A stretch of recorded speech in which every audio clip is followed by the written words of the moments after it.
ইউবাদদিলুল্লাহু সাইয়্যাতিহিম হাসানাত। আল্লাহু আকবার। আগেই বলবো কোরআন সত্যিকারে কি মজার জিনিস, আপনাকে যে কি দিয়েছে আমরা বুঝি না। তাই আল্লাহ বলেন, যে ব্যক্তি তাওবা করবে, 10 জন ভাই করেছে কোরআনের সাথে আবার ভিড়ান, যে ব্যক্তি তাওবা করবে, ঈমান আনবে, আলহামদুলিল্লাহ ঈমান আগে থেকেই আছে, ওয়া আমিলা আমালান সালিহা, নেক আমল শুরু করে দেবে।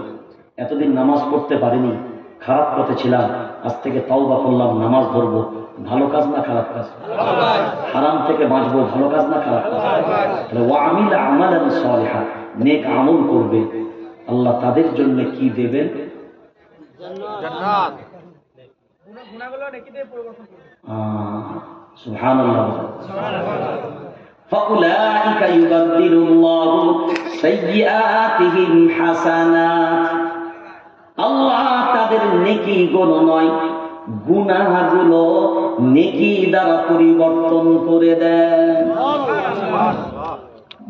তাহলে এই যে তওবা দিল থেকে হয়ে থাকে, এদের বিগত জীবনের গুনাহগুলো আল্লাহ মাফ করে দিয়েছে। এই সুযোগটা 10 জন ভাই পেলেন, বাকিরা অন্য জন আছেন যারা নিতে পারলেন না। এখন তারাও নিবার সুযোগ নেব, যার যে জায়গা থেকে দুটো হাত উপরে তুলবেন, এইভাবে তোলেন সববার। যে সমস্ত মায়েরা আওয়াজ পাচ্ছেন তারা ডান হাতটা সিনাই রাখেন, বাস আমার সাথে সবাই বলেন, আস্তাগফিরুল্লাহ রাব্বি মিন কুল্লি যামবি ওয়া আতুবু ইলাইহি। আয় আল্লাহ, সব গুনাহ থেকে তাওবা করছি, আমাদের পরিবারদের, পুরো উম্মাহকে মাফ করে দাও। আয় আল্লাহ, সব পথে চালিয়ে নাও, বাস হারাম থেকে বাঁচাও, হালাল পথে চালাও। আমিন। হাত নামা। আমরাও তাওবাকারীদের অন্তর্ভুক্ত হয়ে গেলাম। আল্লাহ আপনাদেরকেও এই সুযোগটা দিল, এটা কাজে লাগিয়ে নেবেন। সকলেই একবার প্রাণ খুলে দরুদ ইব্রাহিম পাঠ করব। আল্লাহুম্মা সাল্লি আলা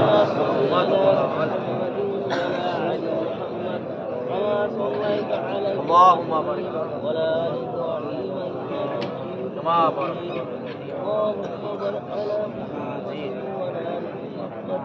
كما باركت على إبراهيم وعلى آل إبراهيم إنك حميد مجيد। যে সমস্ত মায়েরা গর্ভ ধারণের সময় অনেক অসুবিধার সম্মুখীন হন এবং ইজ্জত সম্মানের সাথে নরমালে বাচ্চা প্রসব করতে চান, তাদেরকে বলবো সূরা মারিয়াম প্রত্যেক দিন গর্ভে সন্তান থাকা অবস্থায় তিলাওয়াত করবেন। আল্লাহ চাইলে আপনার বাচ্চা প্রসব, আল্লাহ চাইলে আলহামদুলিল্লাহ নরমালে হবে। বাচ্চার সৌন্দর্য যদি কেউ চান, সূরা ইউসুফ প্রত্যেক দিন তিলাওয়াত করবেন। প্রত্যেকটা গার্জেন বাড়িতে মাদেরকে এবং নিজেরাও ফজরের পরে সূরা ইয়াসিন তিলাওয়াত করবেন। বাড়ির অভাব অনটন দূর করতে চাইলে মাগরিবের পরে সূরা ওয়াকিয়া, ঈশার পরে সূরা মুলক, অর্থাৎ সন্ধ্যার পর থেকে এই দুটো সূরা অবশ্যই পড়বেন। যে ব্যক্তি রাত্রে সূরা মুলক তিলাওয়াত করে, সেই রাত্রে যদি তার মৃত্যু হয়, আল্লাহ কবরের আযাব থেকে ওই ব্যক্তিকে হেফাজত করে। যে ব্যক্তি বাড়িতে প্রত্যেক দিন সূরা ওয়াকিয়া তিলাওয়াত করবে, তার বাড়িতে অভাব হবে না। ওই ব্যবসায়ী লাভের জন্য তাবিজ টাঙাতে হবে না। এই আমলটা করবেন।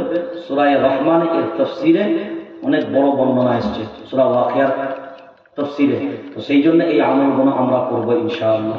আল্লাহ আমাদের সকলকে কবুল করুক। আল্লাহুম্মা আমিন। আলহামদুলিল্লাহি রাব্বিল আলামিন ওয়াল আকিবাতু লিল মুত্তাকিন ওয়াস সালাতু ওয়াস সালামু আলা রাসূলিহিল কারীম। ربنا ظلمنا أنفسنا وإن لم تغفر لنا وترحمنا لنكونن من الخاسرين. ربنا آتنا في الدنيا حسنة وفي الآخرة حسنة وقنا عذاب النار. يا حي يا قيوم برحمتك نستغيث. ওগো মওলাই করিম, রহমাতাল লিল আলামিন, করুণাময় কৃপাকারী দয়াময় খোদা,